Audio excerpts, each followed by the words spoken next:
Hey, I'd like to welcome you to another episode of Mission Matters. My name is Adam Torres, and if you'd like to apply to be a guest in the show, just head on over to missionmatters.com and click on Be Our Guest to Apply.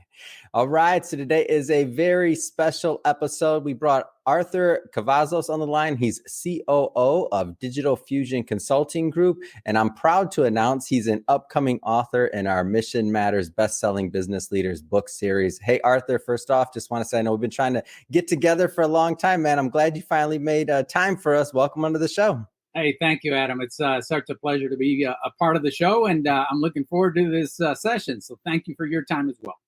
Fantastic. So, Arthur, looking forward to getting into your career and getting into, of course, Digital Fusion Consulting Group, and we'll also do a little bit of book discussion today for everybody watching. Just to know, we're going to be bringing Arthur back onto the show when the book is live, so we'll do a deep dive into his writing then as well. But before we get into all of this, we'll start this episode the way that we start them all, with what we like to call our Mission Matters Minute. So, Arthur, we at Mission Matters, we amplify stories for entrepreneurs, executives, and experts. That's our mission. Arthur, what mission matters to you? Adam, thank you for that great introduction. And I'll keep it in the same vein in conversation.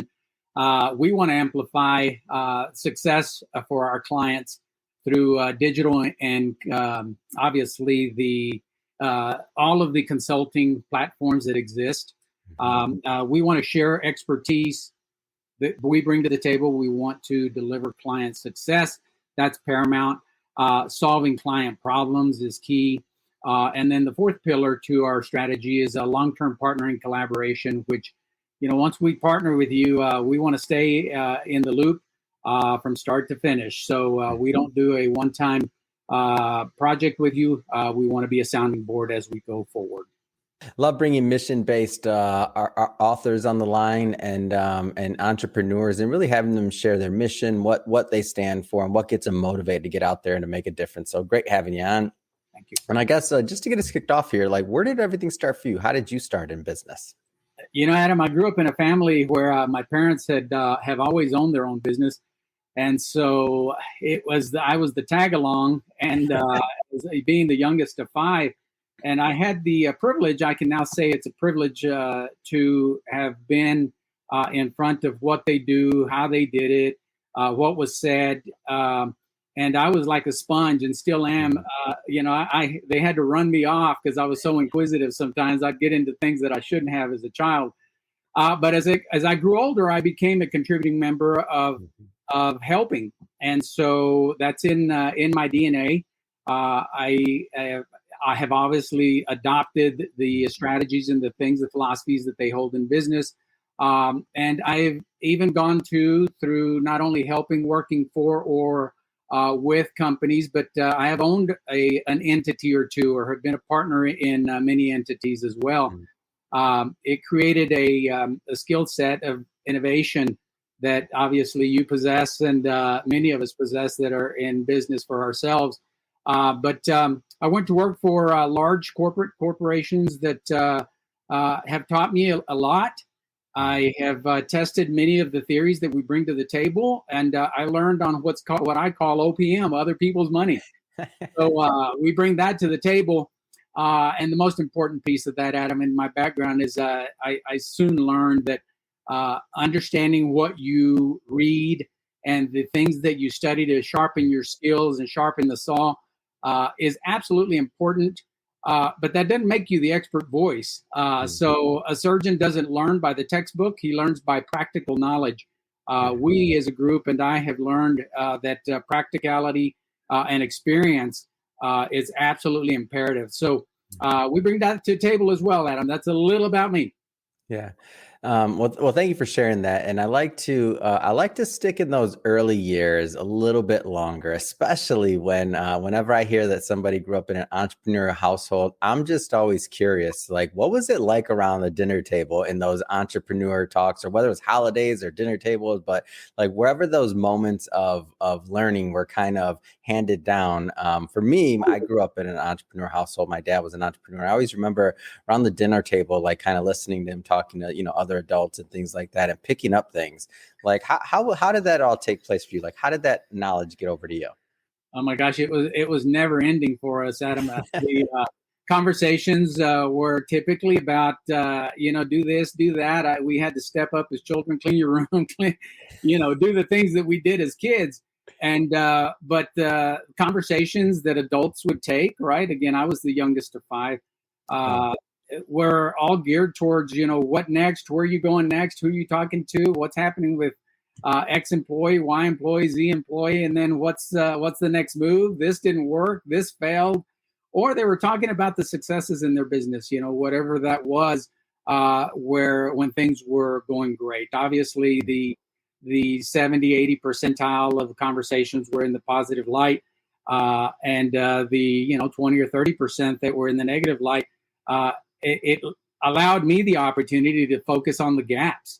And so it's, as a child, an adult will bring you a problem.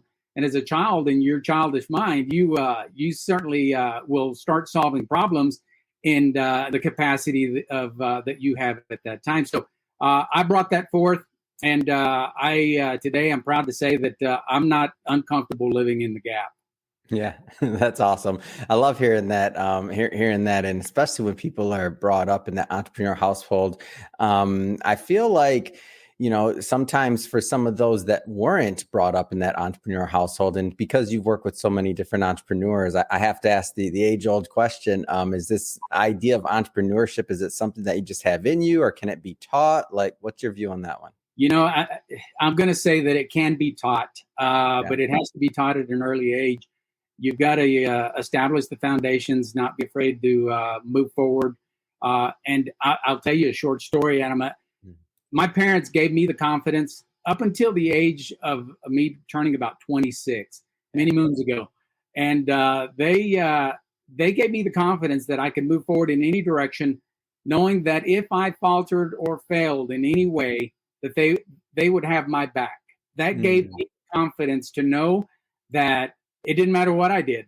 They were going to fix it. They were fixers. They were gap closers, which is what I came to be. So I believe that if you bring it forth early enough, that you can certainly groom people to do what is needed, right? You learn the foundation.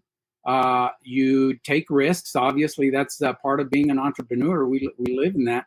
And then we make sure that we have the confidence that if we falter, that first you've got to know that you can survive. And two, that you learn from everything that wasn't successful in your mind. Yeah. So now you obviously fast forward a bit. You graduate now at some point. I should say graduate, but you transition at some point to traditional corporate American big companies. What was that process like for you? Like kind of juxtaposing your previous experience to big business. That's a great question. The structure that exists, me coming from an environment of very quick decision making. It's like a speedboat. You're in a speedboat. You can go get from one to another, and then you join this conglomerate. Fortune 50s, Fortune 5s that I was a part of, and now you're on a tanker. Try to turn a tanker like a speedboat. You can't do it with one man, and it'll take you an hour to take it, a 90-degree turn. So good luck with that. But it certainly taught me that there are different levels and structures. The same level of what gets you to the first grade is not the same thing that gets you to the 12th grade or to the PhD level. You learn the concepts. I learned those concepts in business. And we try to attract, clients that understand those levels of concepts. Some people are experts in conversation in a lot of different topics. Some people are very muted, and they bring lots of knowledge to the table because they're well read. And then you get that hybrid, the entrepreneur that has a lot of experience in many different areas, and they're also well read.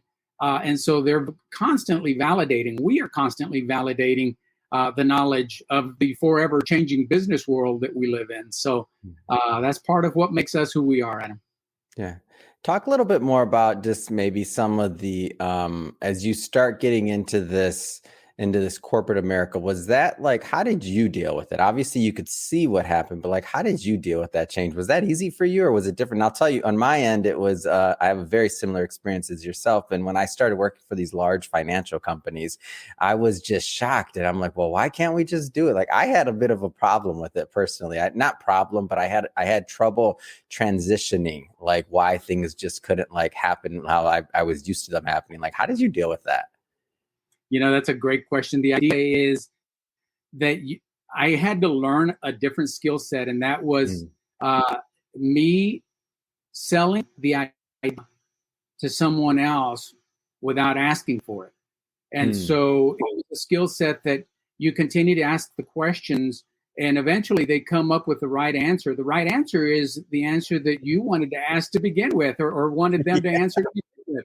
So once they achieve that, then it becomes their idea.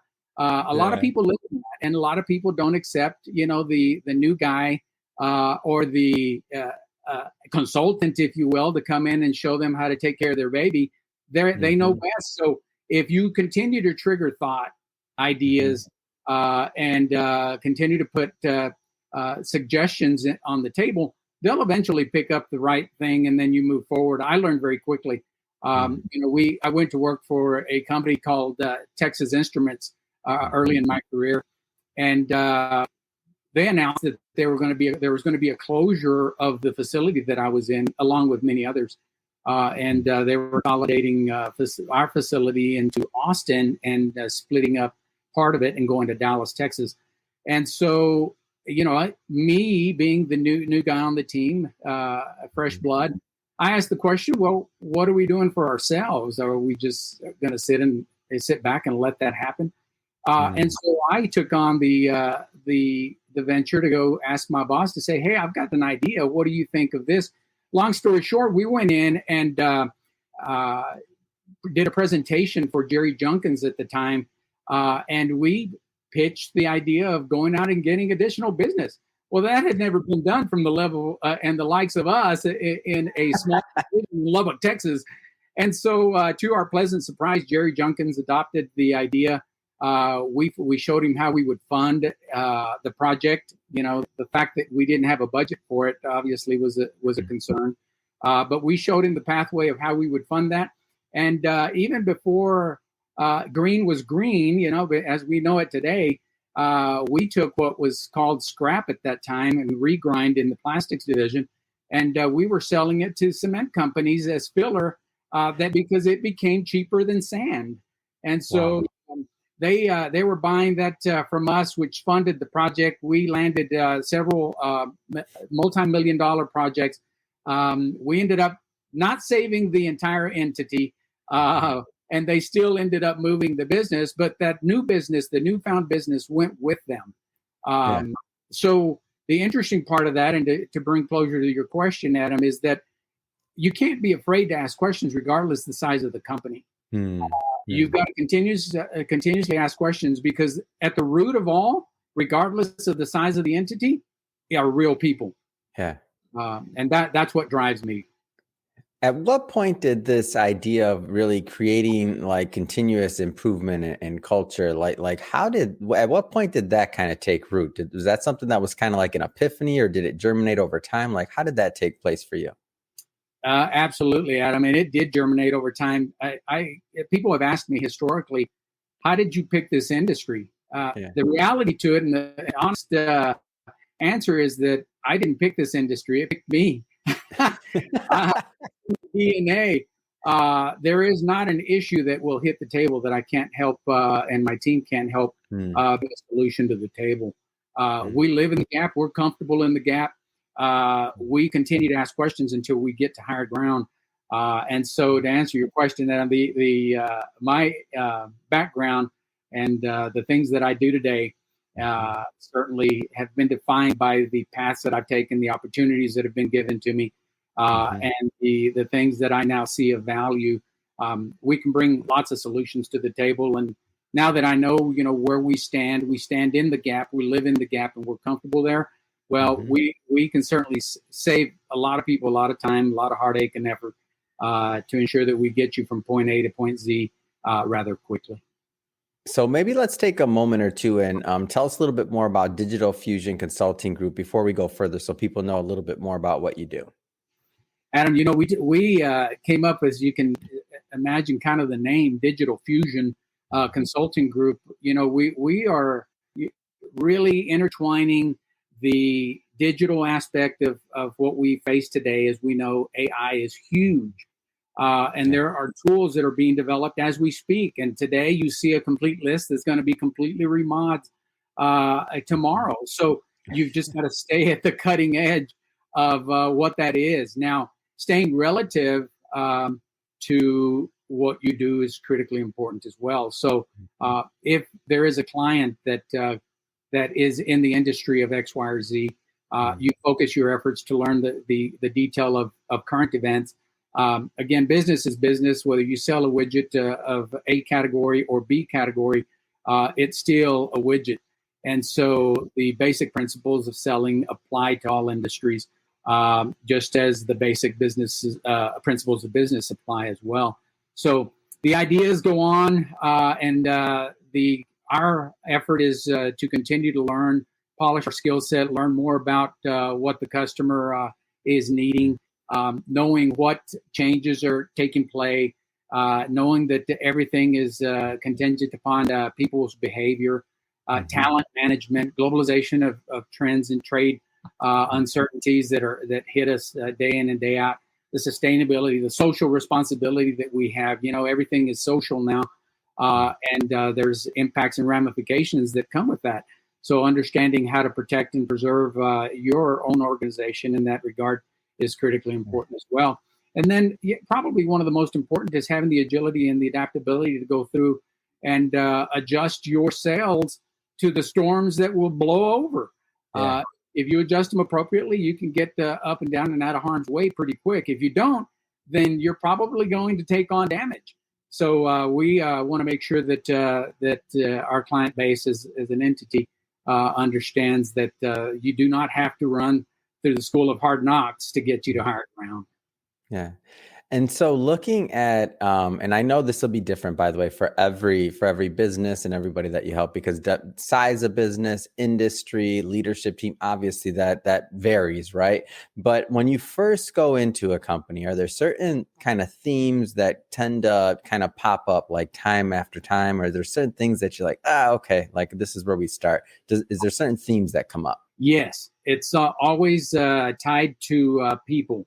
It's always tied to processes, and it's always tied to metrics, right? So it's absolutely imperative that we all understand that what is your level of standardization?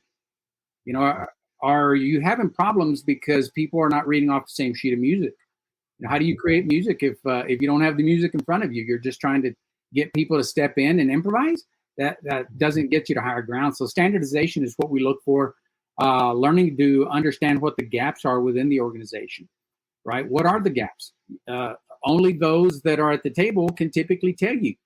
The unfortunate part is that they're not always correct, because it's all relative and a perspective that they hold based on what they are a part of. So the CEO, the COO, the CFO, the executive management team has a perspective that may be right from their end, and they may hold a piece of the puzzle that's important. But so do the people that are doing the work. Their perspective is a completely different perspective at times. So it's important to understand those gaps. And then everybody has to buy into that so that we can not only get the starting point, but obviously go through the finish line with success. Servant leadership, you look for that. Many organizations will lead with an iron fist, and it creates problems all in of its own. And so we want to make sure that we identify that there are people who are disruptors. There are people who are contributors. Who are the disruptors in the organization? And it's important to identify them. Are they being disruptors because that's their will, or is it because they're lacking skill? Will or skill, where is it? And we identify that. Developing strong teams as a vein into that is to ensure that you have the right butts in the right seat, if I may. Driving efficiencies comes through people, and making sure that people that are a part of the team, that if they don't bring the skill set, that you have the time and the bandwidth to teach them. If you don't, then you better hire the skill set and bring in the skill set needed to get you to higher ground. If you have the time to train, then certainly that is the best way to organically grow the talent from within. But you're looking to drive efficiencies. We're looking for that, improving processes that have a disconnect or have gaps, creating a culture of continuous improvement. It drives from a lot of different things, Adam. And then we typically will run in, and the most important part is to establish a connection at all levels. That people feel comfortable telling you what they know. 99.99% of all times, the answers come from them. It's just knowing how to unlock those questions and those answers with pointed questioning. So. And let's talk a little bit more about getting execution and getting some of this stuff actually adopted. One thing to kind of talk about it, but another thing to make sure, over time that it's implemented and that it actually does move the needle in the business and whatever the objective is that they were looking to accomplish. So how does that piece of this work? Adam, taking best practice is where that steps in, right? Is understanding that there is a best practice in what you do or what they do. And understanding what that is. So identifying examples of how you can use best practice and see how you can adopt best practice. It's one of many strategies that you can use. The other thing is look for your inner circle of executives and stakeholders who on the team can help bring ideas and solutions to the table. They're there. They have the vested interest to ensure that they preserve or protect the entity. And so they also are in it to win it. So when you get into the middle of a circle or dogfight, you've got to bring in the strengths that you have on the team. And if you find that you don't have that strength on the team, you've got to go out and get it. And so businesses need to understand that there is help out there, no matter how big or small that you are, and no matter if you're attacking a process or you're attacking a complete reorganization of the entity or the direction that you're heading, or maybe you're just needing to establish a go-to-market strategy for a product that you're wanting to launch. Doesn't always have to be problems, right? But living in the gap creates lots of success on the other end. And so just understanding that there are solutions, Adam. What is the kind of the sweet spot for you and your team, in terms of size of company, or and also maybe it's industry, or maybe are you industry agnostic? Give us a feel for that. Adam, we are Digital Fusion Consulting Group is industry agnostic. That's probably the best way to put it. So great term. We do really well with companies that are going through a stage of metamorphosis, right? So when you're going from a caterpillar to a butterfly, that's where we step in. Whether you're a $50 million a year company, 100 million, 200 million, what I've learned in my history is that when you hit about 250 million, you become bite-sized for the larger companies. And either they allow you to continue to foster what you have, and you are going to organically grow that entity. Typically, you're starting to take market share at about 250 million. So you become an appetite for someone else that wants to grow through attrition. And so larger companies will go in and look at what would be considered a larger fish. And then they look for the smaller fish to go in and gobble up. So that $250 million a year mark is another turning point. And it's typically the largest turning point from the small and pop that grew organically to that level. That's getting ready to go to the big league under a department of something larger. So that's kind of what we focus in, is the companies that are going through that level or state of metamorphosis that need help to understand what the bigger game looks like. We've played with small pops. We've played with and helped organizations that are in business that operate with 10 million. We've played with operations that operate in the billions. And so that it's really, really imperative that everybody understands that the same game you play to get you to the first grade is not the same game you'll play to get you to the PhD. Yeah. At that 250 million kind of mark, when they're a potential acquisition target, what are some of the things that they're some of the challenges that a company maybe is sometimes facing at that level? Standardization, Adam. That's a great question, and it immediately goes into the level of standardization, Mm. right? So we can pick one of many, many topics. Standardization is first to come to mind. Why do you want standardization? Because that's where you get your scalability. You can test your theory whether or not you've got a great success story by standardizing. You're going to have improved efficiencies immediately by standardizing, which obviously makes you more attractive. It improves your bottom line. The consistency and quality is absolutely important to their customer. So if you have if they have their customer in focus, then the gaps immediately come to light, and you address them so that customers understand that you have them in mind. Training and onboarding. Wow, you don't get that right, you've got problems. So you've got to be able to standardize kind of what that looks like. And there's technical details to all of this that we can't get into, in this one conversation, Adam. But that's top level. Continuous improvement, right? If you standardize, you've got that in focus. Again, living in the gap, that never stops. Any organization that's to make money, which even the nonprofits are in it to at least supply and supplement what their focus is. So continuous improvement is a must. Risk reduction and compliance, right? If you don't have that in focus, you're not mitigating risk. It puts you in harm's way. And then understanding how to collaborate and communicate with your team, your stakeholders, your customers. Ultimately, you want to standardize to improve efficiencies in the bottom line. But ultimately, you're also looking for that scalability in your organization. And standardizing doesn't mean like diluting. Standardizing means getting them ready for the next level of growth, right? Absolutely. So what you're constantly doing is you're constantly putting standardization in check under the umbrella of continuous improvement. Nothing that you do in business remains static unless it's an absolute foundational pillar that is holding up your business. Everything else is subject to change. And then what happens when the next pandemic hits? How do you adjust? Are you prepared for that? What if you have a disaster in a security breach? What if a Mother Nature takes its way and God forbid, tornado takes you out? How do you overcome these things? If you're not addressing those, at any size, then you've got to be asking yourself, am I putting myself at risk? This is great. And I want to spend a little bit of time here today, Arthur. As I mentioned before, we're not going to do a deep dive today because we'll be bringing you back onto the show to talk about the upcoming book, but maybe keeping it high level today. Tell us a little bit more about what you plan to present in the upcoming book. The idea is to present more business strategies, Adam, and to unlock success for our clients.